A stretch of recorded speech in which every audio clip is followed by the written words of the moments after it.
Welcome back everyone. So that I have discussed what is a conflict, the dimensions involved in a conflict, what are the factors that affect a conflict. Let's discuss the conflict resolution strategies. This is one of the most important topic of communication skills because it is extremely relatable, right?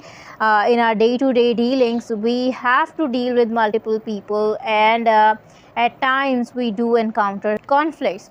So studying communication skills, and especially this topic, has deeply increased me in my knowledge and has a profound effect on my dealing. So before basically diving straight into the conflict resolution strategies, I would like to first address the factors that are involved in our selection of certain type of methods. So the first factor that affects your selection of conflict resolution strategy is the goal. You have short-term goals and you have long-term goals. It really depends on your goal. Either you have a short-term goal regarding that relationship, or you have a long-term goal regarding that relationship. And this analysis of your goal, your determination of your goal, is going to help you in deciding which is resolution strategy you should select. For example, there are two people hanging out with each other, and they are just sitting with each other having a discussion regarding any subject, and they had a conflict over a topic.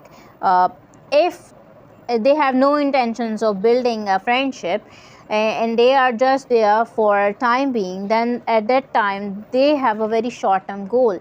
The other person, if the first person is adamant and is insisting on one point, the other person who just don't want to get into a fight, don't want to get into a heated debate, because he or she knows that I just am not looking for a permanent friendship.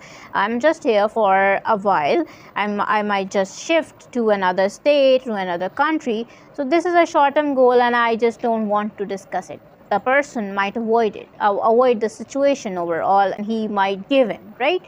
So your goals really help you to decide which strategy you should select. Either you should go for a detailed discussion, or you should just avoid the discussion altogether, right? The second factor is your emotional state.